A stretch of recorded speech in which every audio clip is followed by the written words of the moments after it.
In this SQL Server and Visual Studio tutorial, we are going to create some basic applications in Visual Studio and C#, where we communicate with an SQL Server database.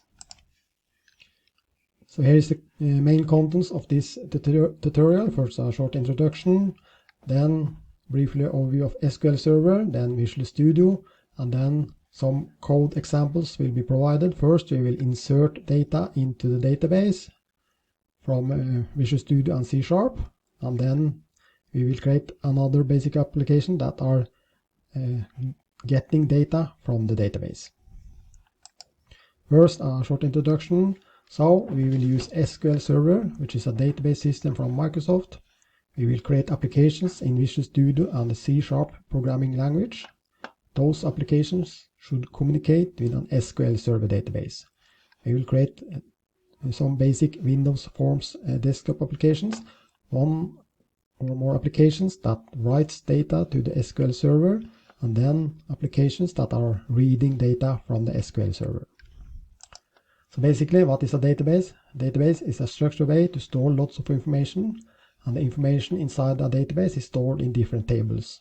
And typically everything today is stored in a database. It could be bank systems, account systems, information in web pages such as Facebook, Wikipedia, YouTube, etc. and also online web shops, etc. Here is an overview of a database system. So typically we communicate with the database using a database management system, which we see here. So we have the actual database, which is just storing the data, and then you need to have a database management system that communicates with that database, either inserting, updating, deleting, or retrieving data from the database. And in order to either retrieve or insert data into the database, we need to use a language called Structured Query Language, or shortened SQL. So in this tutorial, we will use SQL Server from Microsoft. First, you need to install the SQL Server. SQL Server comes in different editions. Free version is called SQL Server Express, which is good enough for development and testing the database. So then basically you need to download this installation package, and then you just select New SQL Server Standalone Installation. And then during the setup, typically you want to select Named Instance, and then you just use the default one, SQL Express, or if you prefer, choose another name. But typically you need to remember what you set here in the installation setup. And then during the installation, you are also asked to use what kind of authentication mode you want to use, either Windows authentication or mixed mode.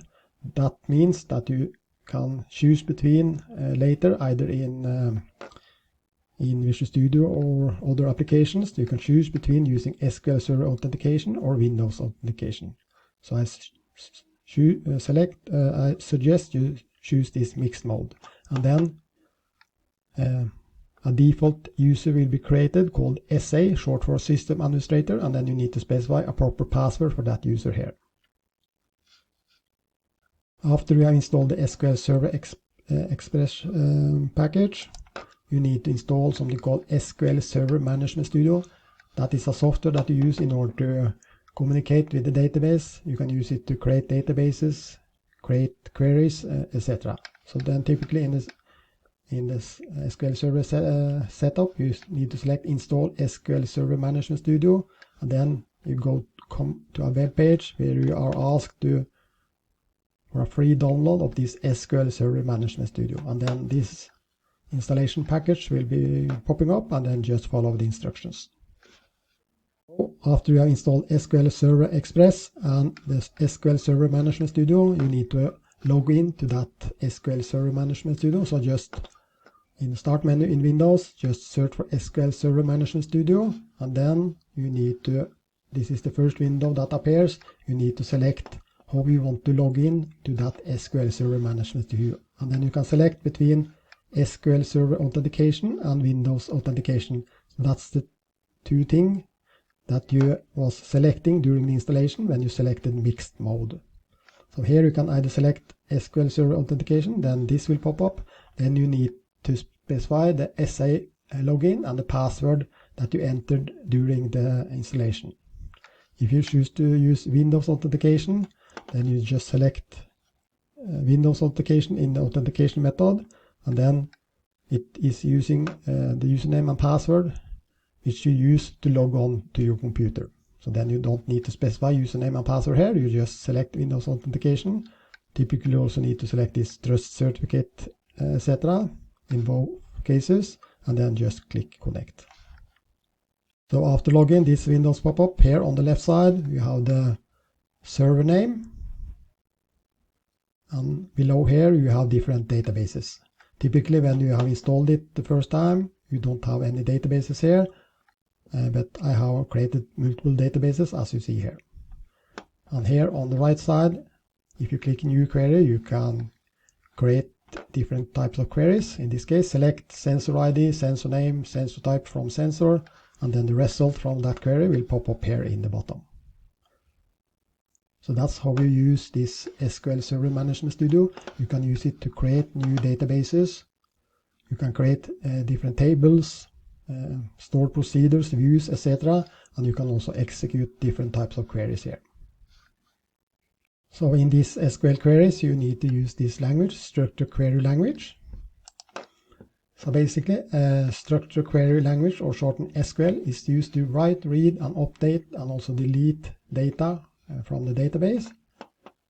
You can use this language SQL inside the SQL Server Management Studio, as you see here, or you can use it inside your Visual Studio C# application that we will show later.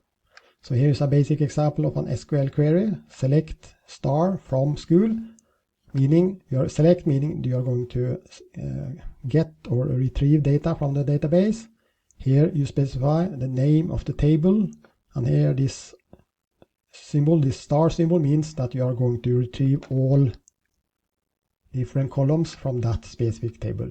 If you see here in this case, here I want to retrieve data from the sensor table, but here I specify also the column name. Instead of star, I can use also specify the different column names I want to retrieve. And then you see here the result will be, I will get the sensor ID, the sensor name, and in this case the sensor type, like this. So here you see some examples of SQL queries, structured query language. Typically we have 4 different types. We have what we call insert, meaning we are going to insert data into the database. We can use select, meaning we are going to retrieve data from the database. Update, meaning we are going to update existing data that are already stored in the database. And finally, delete, we want to delete data that are stored in the database. So these 4 together is sometimes called CRUD, meaning C is for create or insert data, R are for retrieving or select data, U is for update data, and D is for delete data. And here you see some examples of these different types of SQL queries. Here, insert into student, name, number, school ID, values, John Smith, etc. So then insert, meaning you are going to insert data. Student, here you specify the table that you want to insert data for, and here you specify the different columns. In this case, this student table has columns called name, number, and school ID. And here you specify the actual values for the name, for the number, and for the school ID. If you want to retrieve data from the database, you need to use the select command. In like this example, select school ID, name from school. Here is another example, select all from school where. So here I'm using where in addition. This means I specify what kind of records I want to retrieve from that specific table.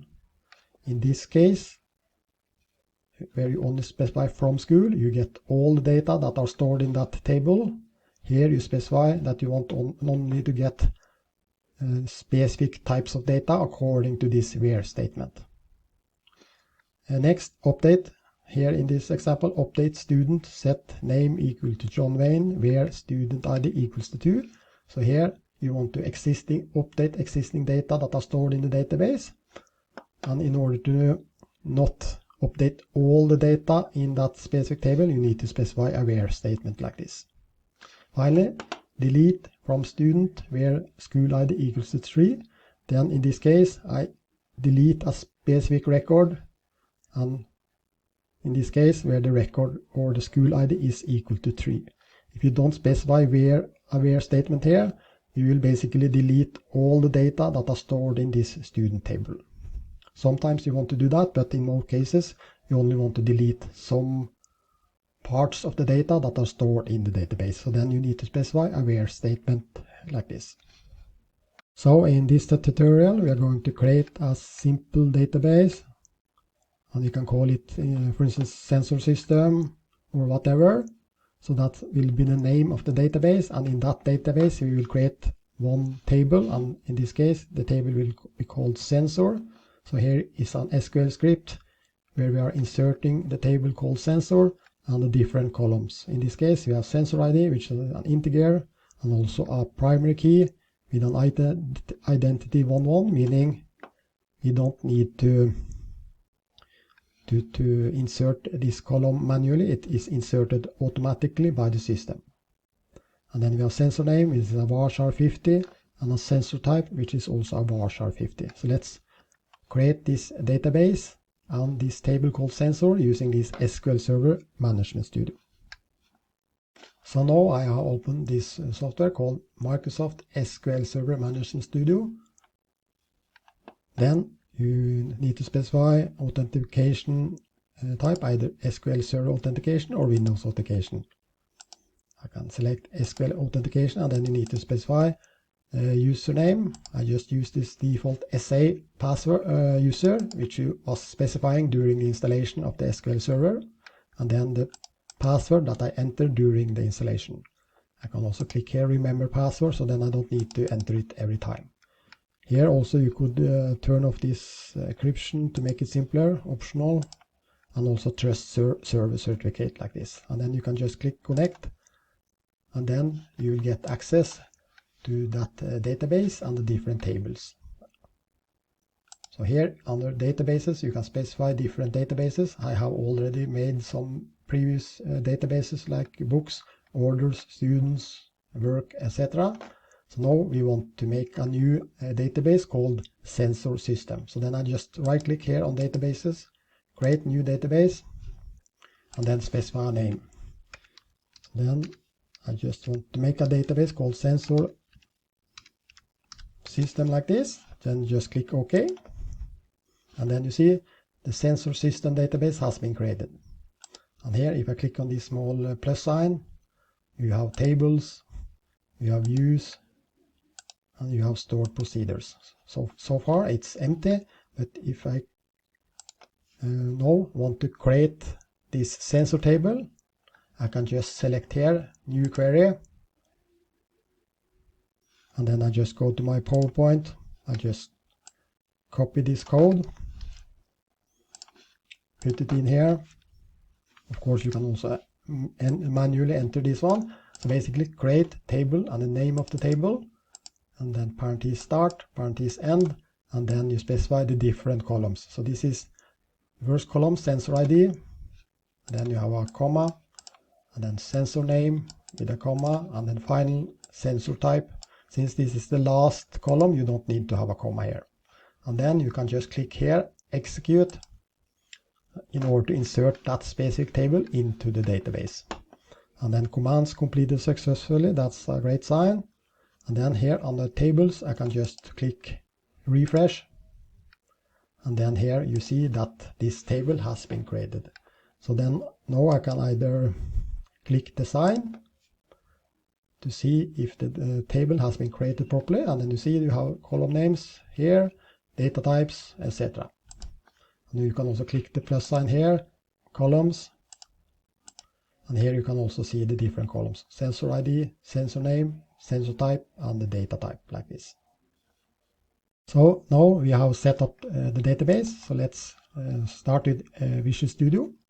First thing we need to do is to create a Windows Forms application. So then in the beginning you need to select the proper template, and then you can just search for Windows Forms, and then this Windows Forms app template pops up, and then just select that one. And after you have created this project, you need to select and install a so-called NuGet package. And then you need to install a NuGet package called Microsoft.data.sql client in order to be able to communicate with the SQL server from your C# code. So now I open my Visual Studio.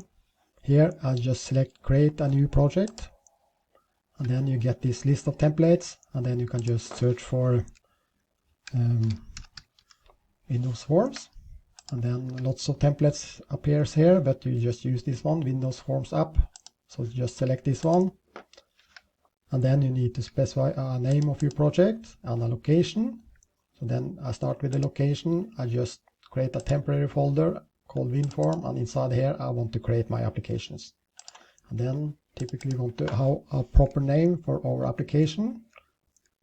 I can call it sensor application or something, and then I just click next, and then I select the latest version of the framework, or if you for some reason need an older version, you select that older version. But when I create this tutorial, this .NET 9 is the newest version, so then I just select that one,